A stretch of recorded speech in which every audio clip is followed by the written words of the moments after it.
Yo, it's 1995, you just got home from school and you got absolutely nothing to do. Why is that? Because you don't got any gaming consoles, unlike my boy smiling, boy studying, human being, child lifestyle, photo case, stock photo large over here. But what you do have is you have a home computer, Windows 95. Why? Well, it's not really meant for games. It's a home computer meant for one of your parents' jobs. But it just so happens that Bill Gates himself decided that he wanted to be a sexually attractive man and display himself on the television for all to see, and start advertising video games to be on the Windows 95 platform.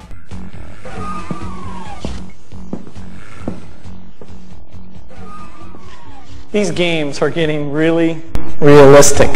Well, that was a load of shit. Games for Windows 95 was a demo disc produced by Monolith Productions. Essentially, all Monolith really did was produce the actual UI that you move around the map in, and the rest of the disc contained about 39 different demos of a bunch of different games, all from different developers. Essentially, in 1995, when Windows 95 came out, Microsoft was like, yo man, we're kinda jealous of all those sexy game consoles. What if we could make money doing the same shit, you know, but on our platform? This was before they were like, oh, we really need to control the console market.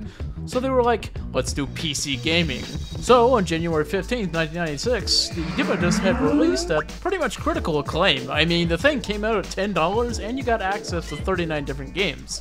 And even if you really didn't get to play the entire game, that's still an incredibly good deal. The idea of doing the demo disc in the first place was actually to show off what Windows 95 was capable of doing as an actual thing. Think of it akin to those old Pizza Hut PlayStation demo discs, if anybody knows what I'm talking about.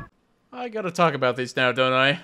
I shouldn't have said anything, goddammit. Well, in that case, a man named Reggie Fils-Aimé in 1998 took the senior position of Director of National Marketing at Pizza Hut. The important takeaway from this was whenever you ordered a stuffed crust pizza, you pretty much got video games and stuffed crust pizza. So it's a Friday night after school and you're hanging out with your friend Jimmy over at his house and his mom's like, hey, you kids want to get a new video game tonight or you want to eat some pizza? But what little did you guys know, the television was going to switch to a commercial that was like, buy stuffed crust pizza, get free video game, you fuck.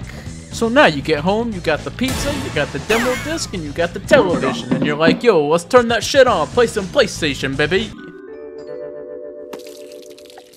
As the Holy Trinity combines and you open up the game for the first time, you load up into a main menu with a bunch of different games on it, and it has music that's way too fucking good for absolutely no reason.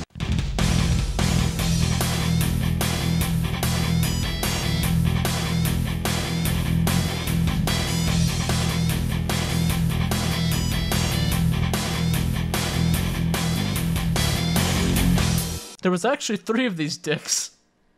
Okay. There was actually 3 of these discs in total. And the point of these discs was a joint operation between Pizza Hut and PlayStation to advertise all of the games coming out around the holiday season. But if you're anything like me, you know that PlayStation also had its own magazine back in the day, and the important thing about subscribing to this magazine was, if you did, they would also send you a monthly demo every time they sent you a magazine as well. So if you were a kid in the 90s and you had this magazine subscription, the shit was pretty rad. I mean, you got all sorts of different demo discs, including the very first one, which released in October of 1997. PlayStation also had several different volumes before this that came out starting from 1995 that were interactive playable demos. When I was younger, I actually owned one of these motherfuckers, and I gotta be honest with you, these are pretty fucking cool discs. Because we didn't really own any of the games like this, but even games that were like, say, 4-player games on like full release, you could still play them 4-player in the demo. So there's a game on there like Blast Chamber, you could just play fucking Blast Chamber pretty much. There was no point in actually buying the game. And again with that music, why does it kick so much ass? It's just a demo, man.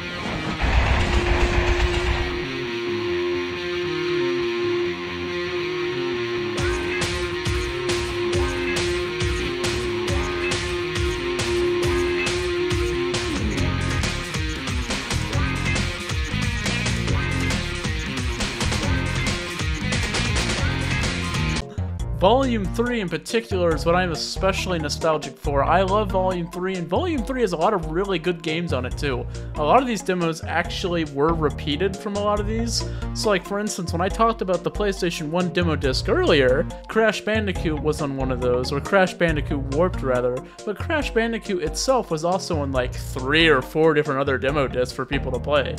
Another fun thing about a lot of these demo discs is that they even had their own unique intros for each one of them as well.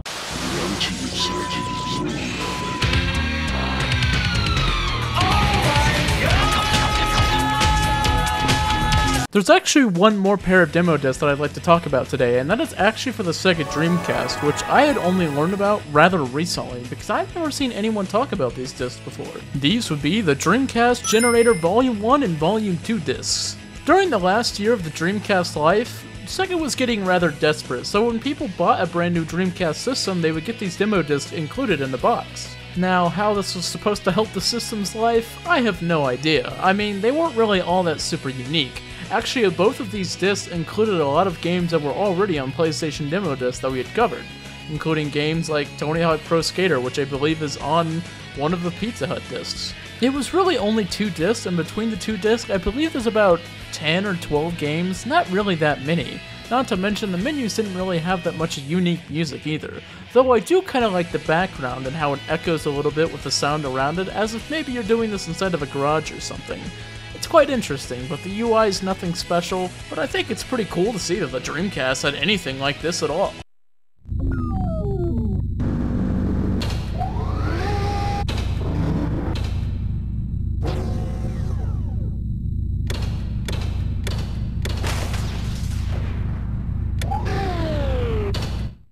But, all in all, it's pretty cool to see that old systems like this had demos at all. They were a fairly new concept around this time, and the first time I ever heard about them was the Pizza Hut thing.